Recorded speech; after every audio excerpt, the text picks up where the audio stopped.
welcome to Healthy AF. This is Cory. I'm here with Dave. Today we are talking about anti-fragility.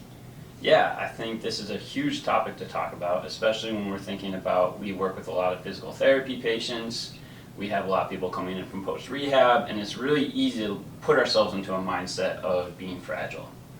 Oh yeah, and anybody who's ever had an injury before, your whole training, your view of training starts to shift, right? Like you're a little bit more tense, you're a little bit more worried, oh, I don't want to tweak my back, I don't want to hurt my shoulder or my knee. It changes your mindset, but it doesn't have to.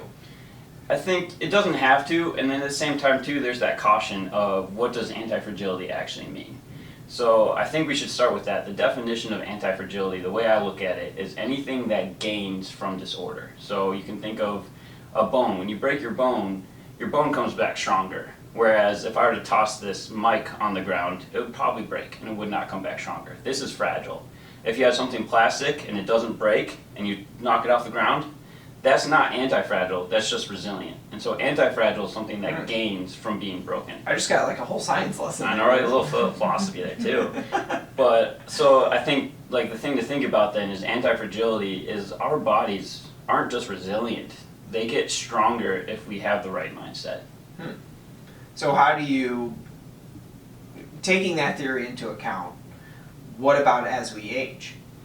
As we age, like our bodies, we still need to push our bodies, right? I think the caution I would throw is like that doesn't mean you should go jumping off, a bridge, thinking like, oh, I'll get stronger from this, right? But I think we need to have, I think it's called post-traumatic growth, of that idea that 2020 has been a heck of a year. I think we can all agree. But with that mindset that 2020 is going to make us stronger, we're going to be stronger because of it. And I think the same can be said when we work out, when we exercise, is our exercise, if we do it well and we have good guidance, it's not going to hurt us, it's going to make us stronger. And a lot of times when we feel pain, we need to listen to that pain, but at the same time we need to recognize that sometimes that pain might not be called for. All right, so walk me through those things again. You said fragile, resilient, and then what? Anti-fragile. So humans are anti-fragile. Humans are anti-fragile. Dude, that's better than resilient. I thought I was resilient. Exactly. I'm sitting here thinking like I'm anti-fragile now. Yeah, exactly. Like see, I come and I say, hey, we're going to talk about anti-fragility, and then you just tell me all about it. Yeah, that's how it works. I mean, that's how we go. But so anti-fragile in its very nature is something that gains from chaos. So I think that the best book to read is Nassim Nicholas Taleb's book, Anti-Fragility, where he goes and basically does a whole treatise on what anti-fragility is and just all these different structures. But talking about the human body, it's everything within reason, right? I'm not going to push myself to the point where I'm going to try to kill myself or like injure myself or give myself rhabdolysis. But I do need to realize that I can push myself and I will be stronger because of it. All right, so let's talk practical example here though. Let's say I'm 53-year-old female, I blow my back out, I have a disc herniation, and I want to get back to what I'm doing. Okay. How do I balance, like in my mind I'm sort of like, okay, how do I balance the pain and being smart and being safe with at the same time like adopting this anti-fragility mindset?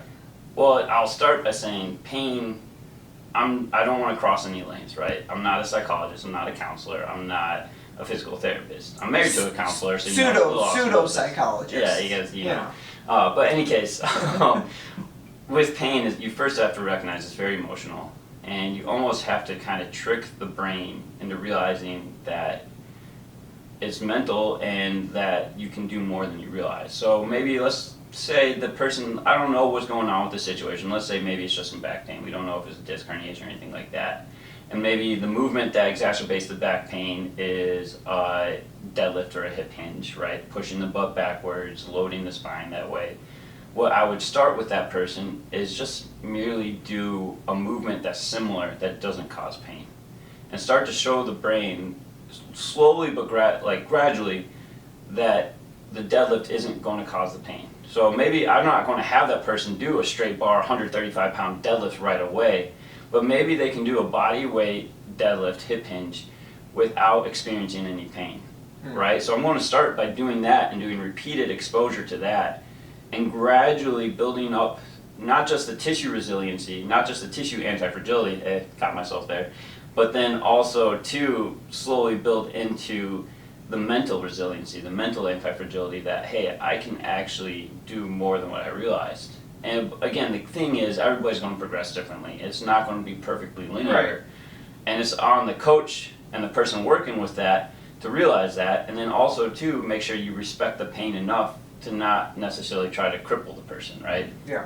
Well, I think it's such an important concept because we run into this all the time where when people develop a fragile mindset, it actually becomes very difficult to make progress. Because we know in the weight room, you have to have progressive overload, meaning you have to have weights that consistently challenge you. And unfortunately, a lot of people think, well, the 5 to 10 pound dumbbells I'm using are good enough. But the truth is, like, if you've been using the 5 to 10 pound dumbbells for like a year, you know, your body's adapted to it. And the fragility mindset keeps people from actually hitting the weight loss goal or the strength goal or some of the cardiovascular benefits that they're looking for. And they're missing out on some of the benefits of exercise because they're so worried about getting injured or the pain they're experiencing. Yeah, and I would even say too, as a coach and a practitioner, something we have to think about is the language we even use, right? So there's the term nocebo, and that's basically language that builds that fragility mindset. So it's like, for me, I call it the F word of the fitness industry, but functional. If I tell someone, oh, you do this, you're dysfunctional, I'm all of a sudden creating this loop in their brain that says, oh, I can't do this movement. Or if I have someone that comes in with back pain, I can tell them, oh, don't do a deadlift anymore. And all of a sudden they start thinking that deadlift is always going to hurt my back. Whereas I could maybe say something instead of just not even addressing deadlifts and say, hey, you know, let's say squatting doesn't cause pain. Let's go ahead and let's do some squatting. Yeah. Maybe hip bridging doesn't cause pain. Let's do some hip bridging. And never at any time will I address the fact, I won't say never, but will I got to be careful about saying don't deadlift because that's going to give you pain, right? And I got to be careful of demonizing exercises. And I gotta be careful of using words that are going to create a negative belief in their body. Yeah, I like that a lot. I actually just had this conversation with a client of mine who was coming off injury, going to see their physician, and I said, make sure you're very specific about the exercises that you want to do, and even demonstrate and show, because a lot of times a physician might not have context for, like, they might think like squat, right? They might immediately in their head think bar in your back, super intense, that's not going to be good. Whereas, like, we don't want to avoid squats in the fitness industry, right? We want to, like you said, we don't want to teach somebody, oh, hey, never squat again. We want to be able to give them that dose to get them back to that point where they can actually complete these daily activities and these exercise, you know, routines that we lay out. So, you know, I use that as an example because of what you said. We don't want to create this mindset where people are like, oh, I can't do this, or this is too hard for me, or my body can't do this. The truth is, with the right dosing, under the right supervision, absolutely, you can do it. Yeah, what's the quote? The dose is the poison, or the poison is the dose, that kind of thing, right? Okay. I mean, you're well read, Dave. You Yes, read sir. a lot of books. I can't remember what the exact quote is, but I will caution this too, and I'm like, pain is 100% in your head, but it's also 100% real. And so I do caveat this by saying, like, if you are experiencing pain, you owe it to yourself to see a professional about it. Yeah. A movement professional, a physical therapist, a doctor, a physician, something That's like where you that. come and see us, right? Yeah, but exactly, only us, no, I was kidding.